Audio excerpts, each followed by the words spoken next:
Good afternoon. This is your Pan-African show called Afreeqa and your host Kasadork Seifu. We come to you today from our studio.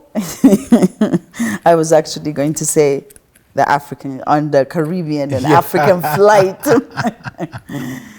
So we have a great guest for you today. Welcome to our studio. Very much. If you could please introduce yourself. Yes, my name is Joseph Grant. Artist name Joseph Blue Grant, aka Still Cool. Okay, of course the next question is going to be, how did you get the blue The in between Blue, the Joseph and yes, Grant? because Blue is my, in Jamaica they say nickname. Okay. Every Jamaican has a street name or a nickname. They normally don't call you Joseph as my first name. They would call me Boy Blue. Okay. Because my brother is a trumpeter. After I hadn't seen him for like 17 years, he migrated to America.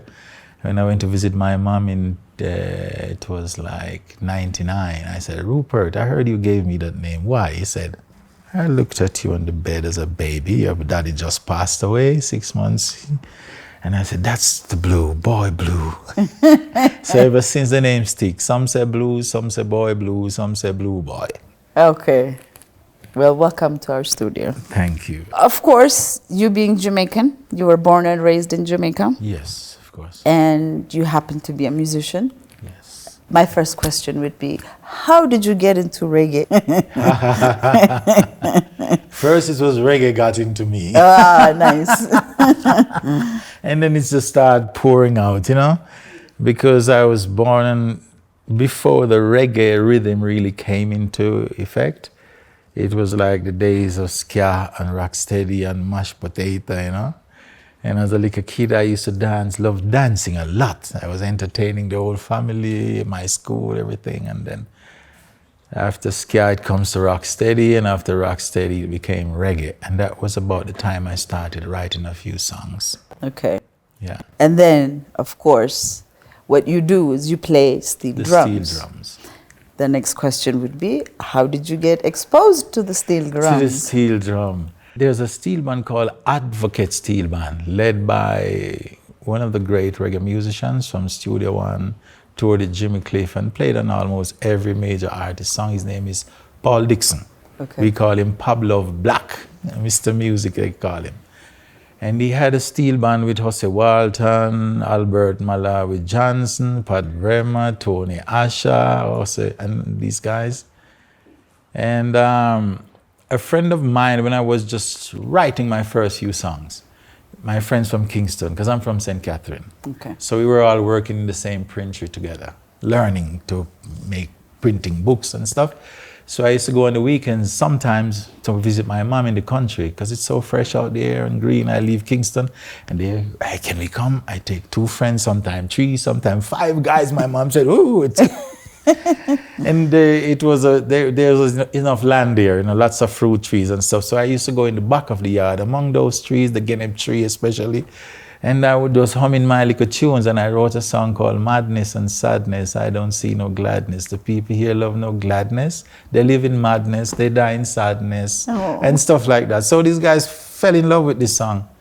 So most of them were from Kingston. So they used to go to this steel band practice. Okay. And one day they said to me, hey Blue, let's go to check out the Advocate Steel Band. And I went with them.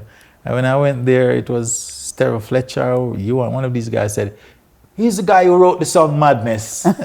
And suddenly they started playing this song. I didn't even know my friends were singing this song with the Steel Band guys, an unrecorded song. And then they said, okay, you're here, sing. And I sang. And I started visiting them, and one afternoon I went there and I saw the list with all band members, and my name was inside the list. I was so happy to see that because I wanted to, I'm shy, I didn't ask. So that's when I started doing like backing vocals, singing the hook line with Frank Diamond. He was doing the same thing, so they said, you two now sing. Like for instance, they're playing, don't worry about a thing, every little thing gonna be all right. We would sing that. And then the lead band would play, rise up this morning. So we were all singing hook lines. And then I used to, like, before rehearsal time, go to the barnyard and take up Jose's guitar and stick or Pat double tenor stick and start. And they used to catch me.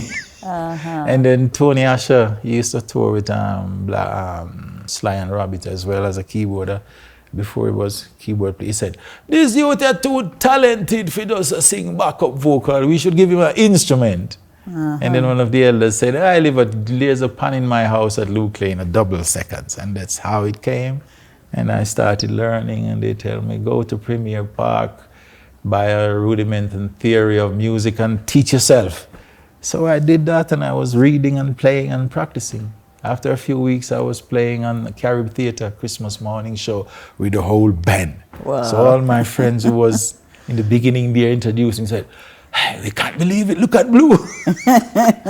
And I fell in love with pan, and I love this instrument so much. Now I'm going to take you a little bit back to the 70s, since that was when you actually came out. Yes. If you could take us back and give us a little recap of how reggae was in the 70s. The music in the 70s, it had this blend of American soul with the Jamaican rhythm together.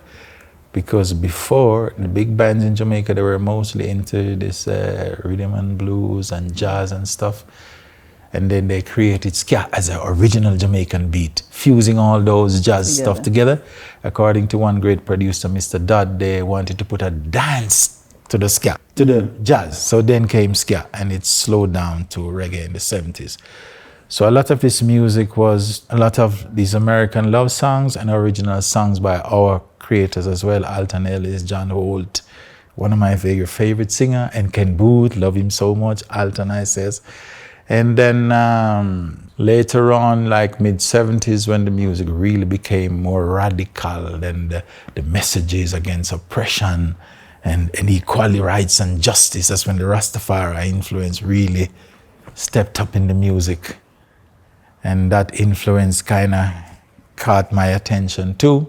As a kid growing up and seeing the class prejudices, it was not a race prejudice as much, but it was like a classism in Jamaica where the upper class and the browner people and was in control of certain things, and the masses, which is more African, were not able to attain certain positions. And then I became kind of radicalized with my theory and my songs. To be poor is a crime. Yes. Is the first hit that you had. That we had. So was that the first one that you produced that came out, or no, before that there were several? Before that there were quite a few songs, because I started my recording career as a toaster, like the rap stuff, talking and rhythms. Okay. And that wasn't planned either. I was just coming from school, and one of my schoolmates, I was doing the evening classes. I came off the bus in my ear, and when I look, he came off the bus at the other end, and I'm saying, "Leonard, what are you doing in my area? You're from Wellington Town." And I'm saying, "Oh, I'm going to the studio just down here." I said, "A studio down there?" I didn't know that, because I'm living on the mountain view side parallel to where Harry J recording studio is. He said, "Harry J is down here." I said, "You do music?" He said, "Yeah, I'm a producer." I said, "You?" Because we were almost same age. He said, "Yeah." He's cousin of the VP people. Chin is his name. Okay. So he introduced me. He said, "Let's go together." And I'm saying, "Man, I want to go home. I need my food." You know what I mean? Coming from school. He said, "Come on, it's music." So I love it, music. I went with him. And there was a guy who was recording, but it was taking so much time. This guy just couldn't get it. And it was Bongo Herman, one of the famous reggae percussionists. He was in the studio, and we were sitting outside listening what's going on in there. And I was just rapping a little bit along. So he said, "Leonard, you have that guy wasting your money and your time, and you come with this little youth together. And then I said, "Granty." As school guys, we call each other surname. He said, "Grant, you can DJ?" I said, "Yeah. We have a little sound system. We play parties. We play soul, reggae, soak, everything." He said, "You want to try?" And I said, "I go in the studio." So the end was my very first time, And Mr. Sid Buckner, the famous Sid Buckner, who set up Studio One and all those great studios, he said, "When you see the red light, it means record. So just jump on the drum roll." And I saw the red light come pling, and I just jump on it, Kyle a while, and give your face a rest and raise your hands to the one you love the best. And just like 3-4 minutes, just non-stop. And everybody was silent. I said, "Shall I do another one?" They said, you can come out first. So I came out in the control room. They played the tape from the top to the bottom. And I was saying, shall I go again? And the engineer said, it's finished. It's perfect. It's perfect. Yeah, my very first. Wow. Yeah, so I started as a toaster, and I made quite a few songs. And then later on, growing up, I was regular downtown on the corner with Gregory Isaac and Dr. Ali Montado, and many artists was hanging out. Gussie Clark and the North Parade, those independent producers selling one records to the people passing by. The big distributor is behind them, but they were out there meeting the people first, buy one of my records. But after a while, I stepped back, you know. And then I met the guys with the drum bands around them time, and I started focusing on learning the music and getting to the deeper aspect of it. Because there was a little aspect in that scene that I didn't like so much, how the artists get, you know, treated and some get ripped off. And, you know, I said, nah, that's not for me. Right. Step back, analyze situation, and I started writing songs, not just toasting. Okay. For toasting, you can just show me the microphone without anything and just play the rhythm, and I just freestyle from top to bottom. But then I started creating real songs, you know, like I said, the first one, Madness. There's one called There's a Light, which from that time, in the 70s, I wrote that one, and it's on this new album after many, many years. So, to be poor is a crime. This was done end of 70s? Yes, towards the end. So, you've been recording since then.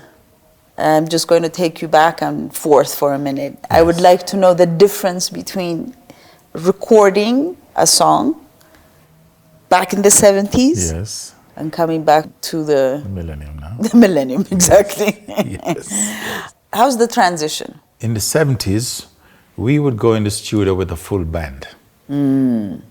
As compared to now, a guy goes before the computer with a keyboard and digitize everything. In those days, we would go in the studio with a full band, and the piano player most times would say, let me hear the song, or you know, you can rehearse it before. And then they would find the chords and the notes, or if you know it, you just tell them and they play, and everybody just got their part, and they roll one time. Everybody was playing at the same time. So you have this harmonious vibration running, complementing each other. I look in the guy's eyes and he's having fun, and you know, it's a spark off some different frequencies, and that's all.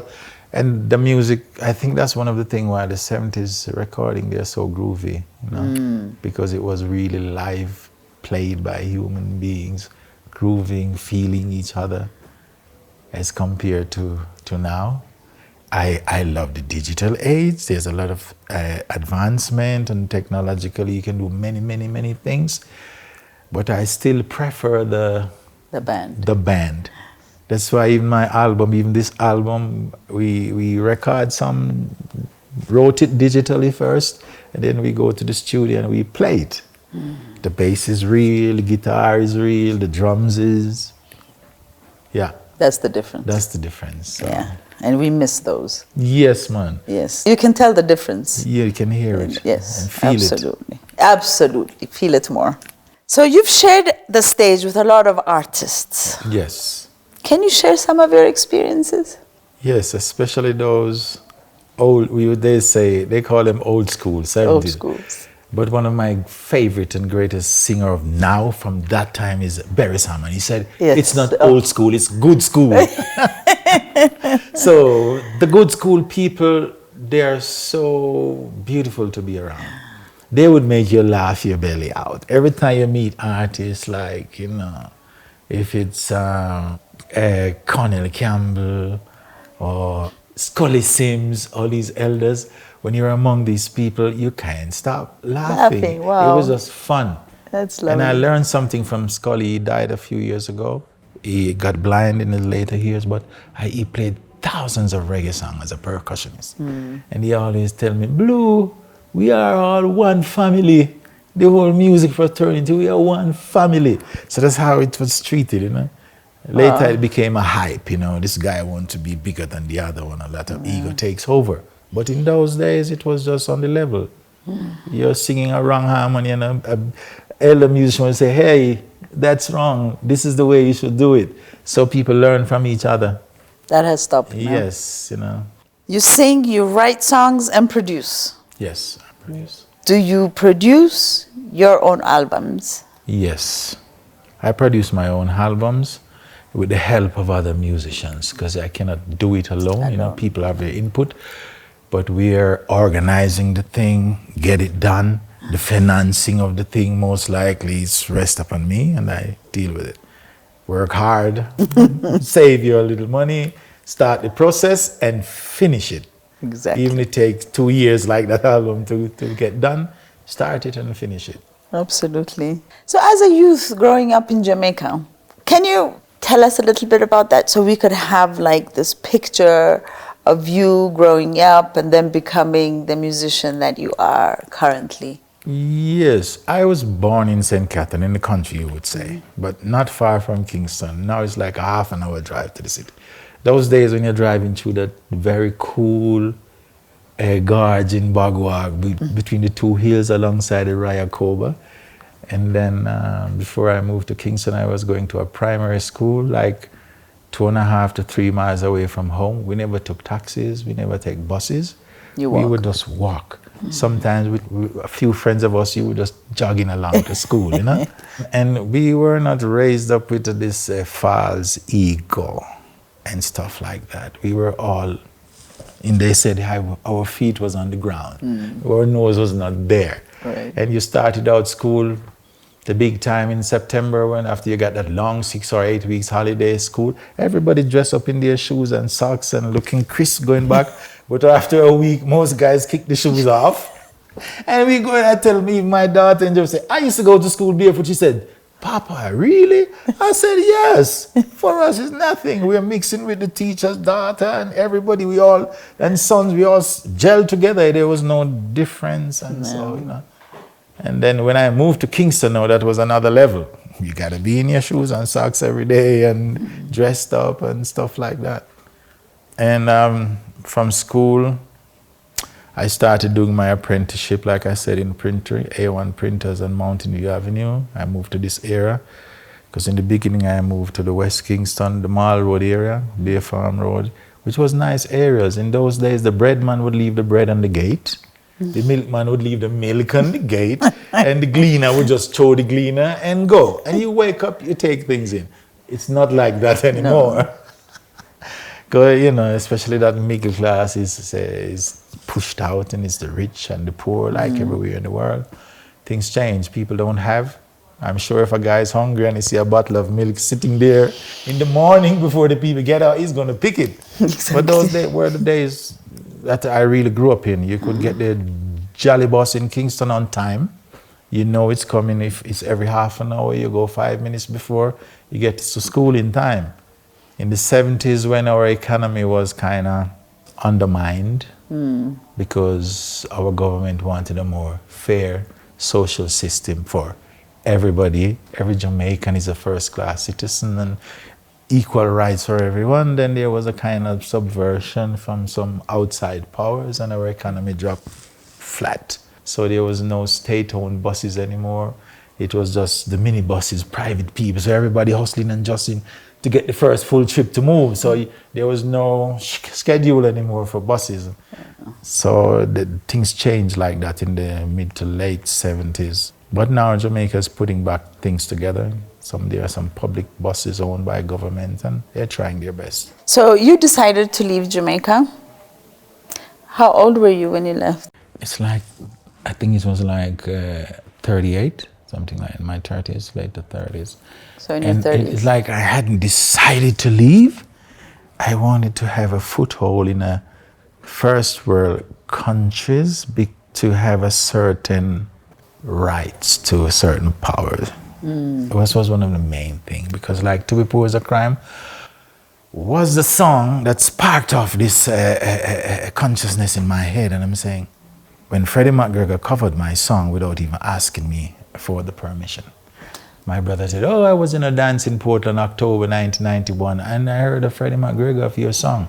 They played it like 3-4 times because it was just mashing up the dance, you know? Wow. And I said, okay, then I'll have to check these guys out. I went to see them. He's one of his co-producers said, you said you have to deal with your publishing. And I'm saying, but my brother, we were all eating together, playing on the same stage with the same band and stuff. How could he say that? And naturally, there's no publishing and copyright industry established in Jamaica. But I did go to the lawyer in Linstead because I did move back to Linstead. I went all the way upstairs, talked to the lawyer about it, and he looked at me. Well, Mr. Grant, you could send these guys 100 letters. They are not obligated to answer one letter. We have no legislation, no court here to take care of your... I felt so ashamed. I came down and I said, well, I have to find a place where I can have my rights. Yes. And that was like England provided that for me. No? I was on a tour of Germany, going back to Jamaica. That is a story so interesting. I was booked on a connected flight from Germany to Jamaica, so I have to stop over in England to get the next connection to Jamaica. And I was sitting there waiting on this connection, and all of my thoughts were my copyright. You have to take care of this thing before you go back to Jamaica. It's $20,000 at that time for a ticket to fly out. And I don't see the first half of that yet, you know. And I just got up and walked out. And I was out, and I said, wow, you're free. But guess what? All the luggage was still inside. This story. And then I went back to the British Airways office and said, can I retrieve my luggage because I decided I want to stay here a little longer.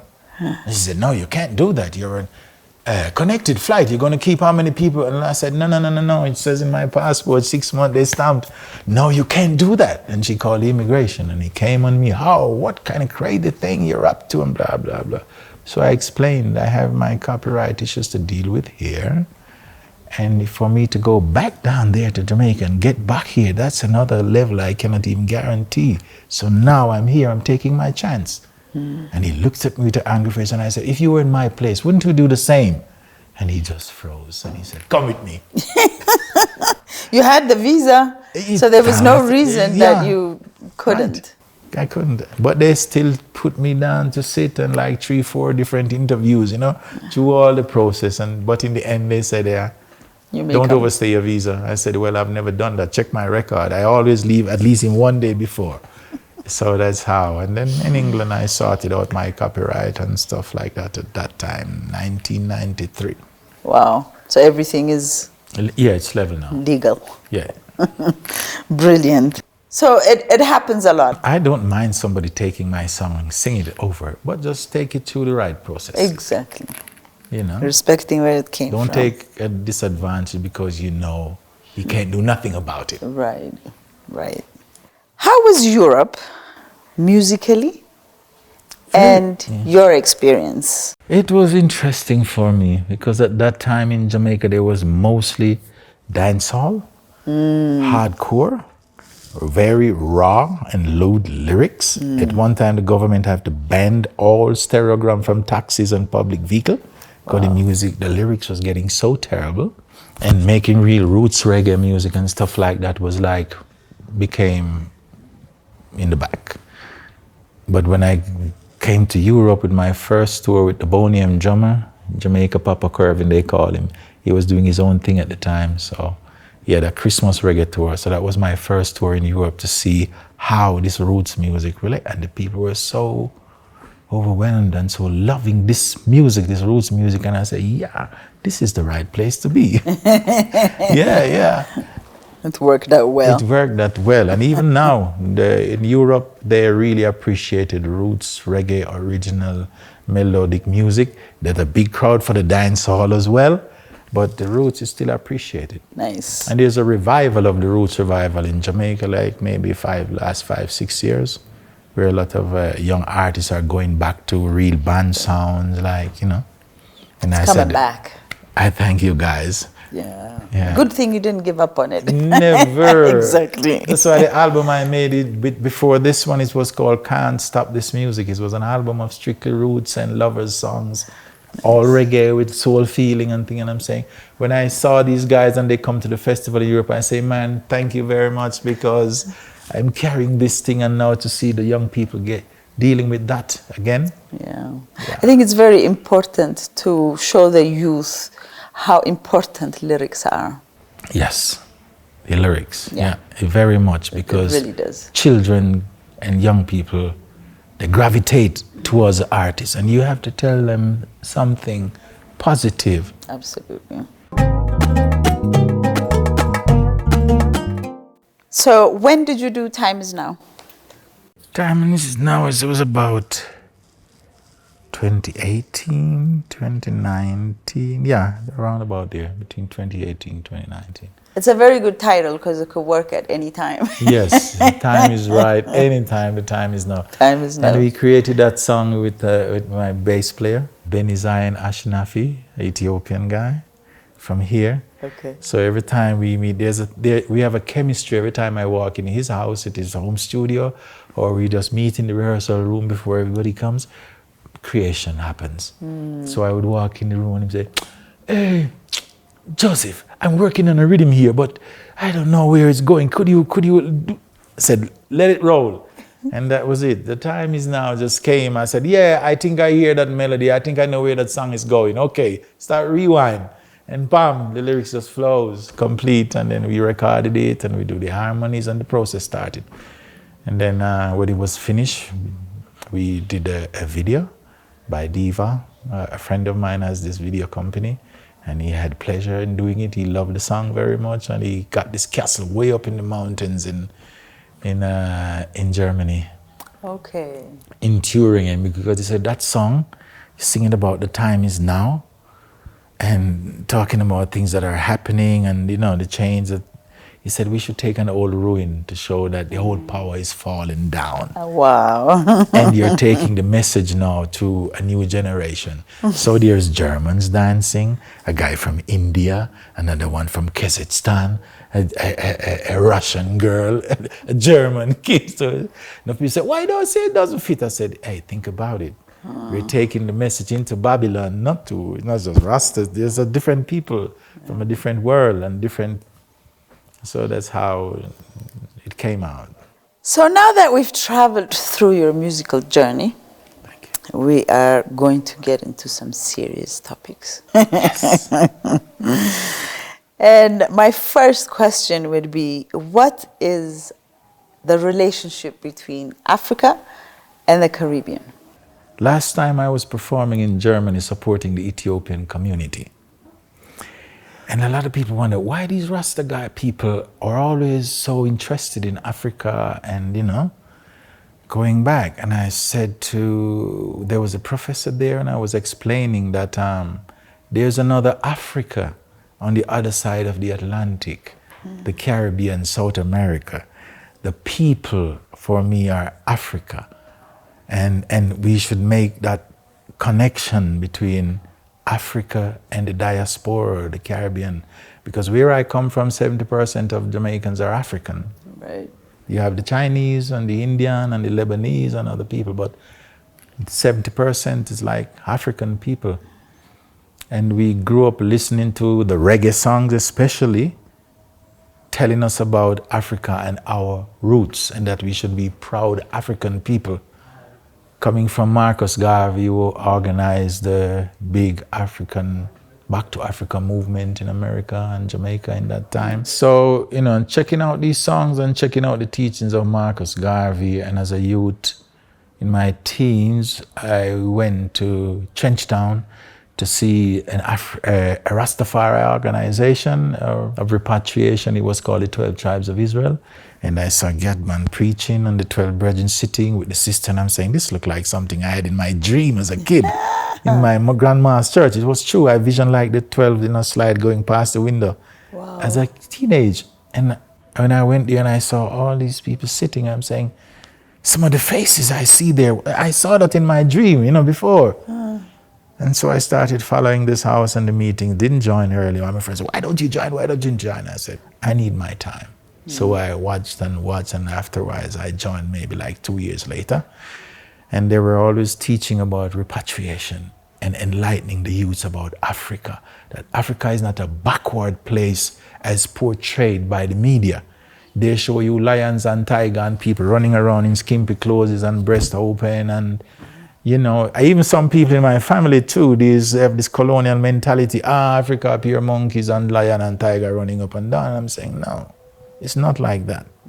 You know, so, you know, you're ridiculed by your peers and older ones because we're telling about Africa. No, we're not African. We are Jamaican. I'm saying, but the Chinese ones, we still call them Chinese, right? And the Indian, we still refer to them as Indians. So why you don't want to refer to black people as Africans? You don't say you're a black man, and that's not right. You're African. And Peter Touch told them in his song, as long as you're a black man, you're an African. Right. Whether your flexion high or your flexion low, you're African. So it was the Rastafari culture that connected me to my African roots. How is African culture reflected in the Caribbean? Well, like I said, the conscious people, they respect and see Africa as the home of all Africans. That's why many Africans in the Caribbean, especially in the Rastafari community and real conscious community, they see Africa as home. They still want to return to Africa. Some have tried, some are still here, and others are looking forward. Some cannot afford it. You know, they would come, but it's so difficult because to get here, you have to travel half the world and around the world to get here, which makes the price even more. And as a kid, I used to check it out, and I'm saying, but Africa is just across the Atlantic. Why we have to go to the Americas, to Europe, to come to Africa? And if you look across the Atlantic, you can't see it, but you know, it's right there. Right there. Yes, you know. But there are people who really view Africa, and it's taught among, you know, intellectuals. People try to, those who are learned, pass on their knowledge to the people. And you can buy books, like, you know, people like Muta Baruka, they have bookstores which is dealing strictly with the culture. You can go and, you know, study. When we think of the Caribbean, for example, let's say Jamaica, as an African, the first thing that comes in your mind is musically, reggae music. Yeah. So you would want to know Jamaica outside of its reggae music, even though they've brought that up to the top. Yes. But we'd also like to know what other, not musically, but maybe artistically, maybe politically, maybe in any other way, how can we connect? Very much a lot of intellectuals in Jamaica, people who are well educated. Yes. Some of them are teaching in the colleges and in the schools.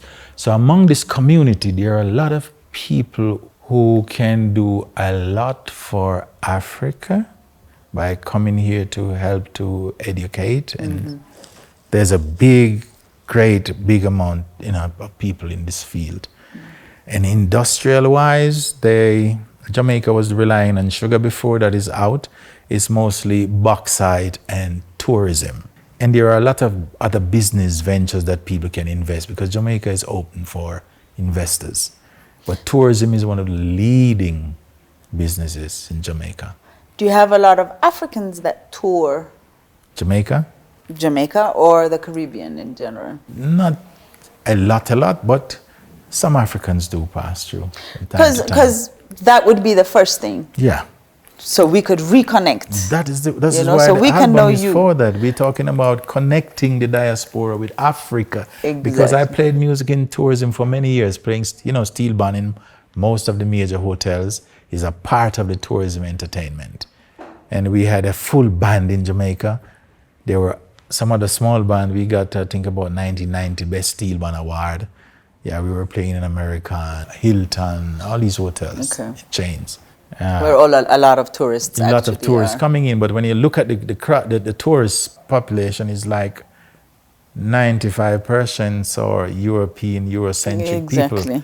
And a few, once in a while, an African pass through, and for us, that's the most interesting person we could ever met. So we always go talk to them. When an African come to Jamaica, the people really appreciates the African and try to relate and talk to them. And so what would you think?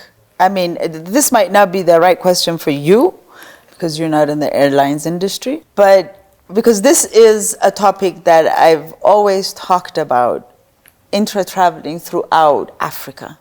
you know, and Jamaica being one of it, we still have to be able to go there. So Yes. how do we get Africans as well as Jamaicans or from the Caribbean come to Africa and we come to the Caribbean? Yes. Because like you said, you have to travel all around in order to yes. just go across. Too much. That's what we have to, that's the first thing we have to address. Yes. This flights. Yes. We have to connect with the Ethiopian airline or Nigerian airline, with the Jamaica tourism industry to set up a marketing between Africa and the diaspora, especially Jamaica, as we are saying. Exactly. It's a beautiful island, very beautiful, lots of waterfalls and nice, clean drinking water, beautiful seas. That makes me want to cry sometimes when I go home, driving between the Orcharias to the Portland side along the eastern coast. It's like you're on the road here and the sea's right there. And you turn ahead and you look at that turquoise and the deep blue sea. It just makes you want to cry. What a combination, huh? Yeah, what a combination. I tell you, it's a real experience. It's make you feel like you want to cry. You have to give Jah praises, for the beauty of creation. Absolutely. Yeah. So who are the original people of the Caribbean? We learned in school, they say the Arawak Indians were in Jamaica first, wearing these grass skirts and stuff like that.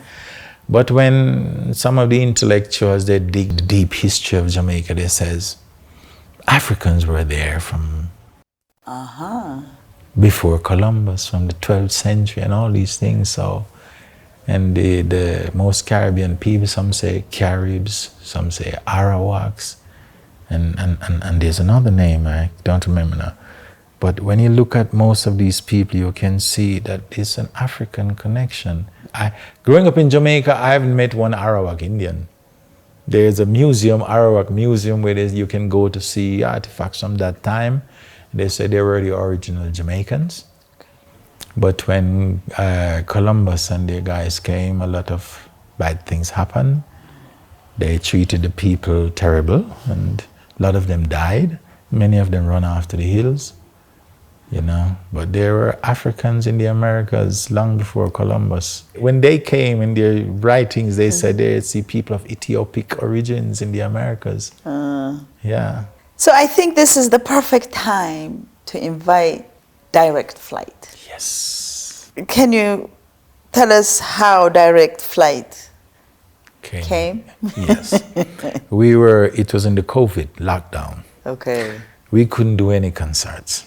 You couldn't go to the stage, no way. Not even in the bars or the big restaurants or clubs, nothing. No festival. And as a musical person, if I don't play music for a while, I get so miserable. And then I said to Benny and the other guys,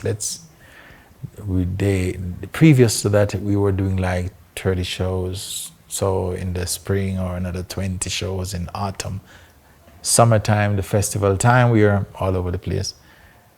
But then during that time, we were always saying, hey, we should record this sound that we have, because this new band, since I moved to Berlin 10 years ago and formed this band with Benny from Ethiopia, the guitarist from Chile, our drummer from Ghana, and another one from another Caribbean country. Sometimes when the Ghana guy is in Ghana, he plays our scene. And when the COVID struck, we had nothing to do. We said, the only thing we can do now is go in the studio and fulfill this dream.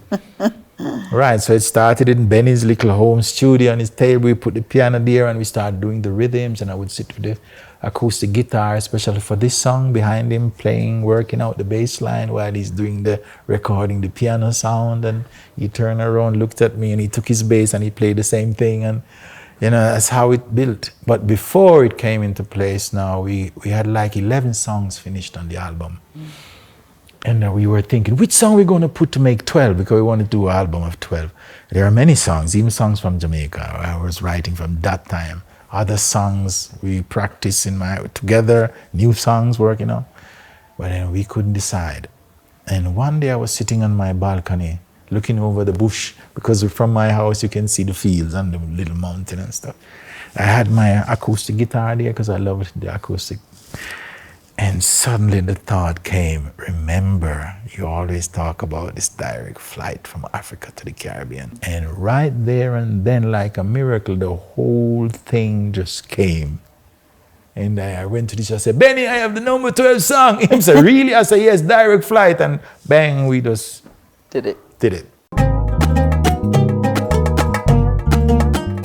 Would you say Caribbean-African relations is one with potential and promise?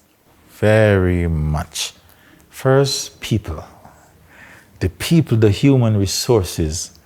It's something I talk about even in Jamaica. They are looking at tourism and boxing, but the people are very talented, especially in the arts. And for the continent and the Caribbean, there's so many things. There's the industrial part of it, where the minerals are concerned, and the art and the science and the technology. We would benefit each other very much. African businessmen investing in the Caribbean, Caribbean people investing in Africa, and this exchange. Then we will realize how much potential is there. That's the reason why the Chinese are coming. The Europeans were in here all this time and tried to teach you that if you go to Africa, lion is going to eat you. They didn't want us to come to see what's here. So we need this connection so people can travel into, to and fro from Africa. If you're scared, take a 2-week vacation, fly to Africa and have a look for yourself. And the Africans can go to the Caribbean and talk to the people and, make this connection. Because there's a lot of potential inside this African Caribbean community to become like one. Because it's the same people. Exactly. The same people. And Africans accept those on the other side as Africans too. Absolutely. Because I've had my experience coming to Africa, quite a few times. Some Africans say, you're not African. And I'm saying, come on, man. I'd fought for that in Jamaica to get the people to accept that we are Africans and I'm coming to Africa. Come on, wake up. We have to acknowledge that we are Africans. Yes. Even if you're born in Jamaica, I tell them I'm an African born in Jamaica. Jamaica is my yard, Africa is my home. Brilliant. And well it must not be like if you come to Africa, you throw your stick behind you. Or if you go to Jamaica, you throw your stick behind you and forget it.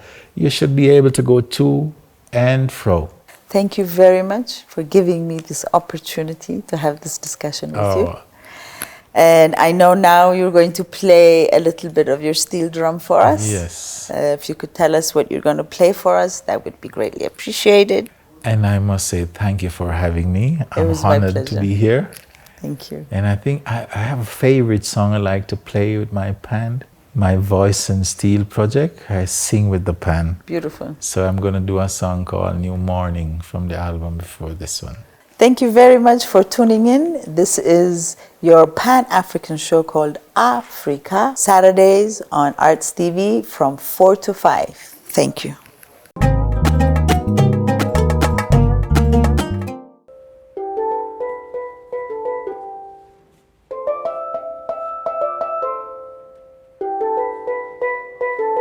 Morning, morning, new day's dawning, new times are coming, when everything will be alright. Walking in Jah light, said everything will be alright, when we'll be walking in Jah light. New morning. New morning, new day is dawning, new times are coming, a change is gonna come, I know a change must come, a change is gonna come, and I can feel it coming now. Morning, it's a new morning, new day is dawning, new times are coming. Morning, new morning, new day is dawning, new times are coming.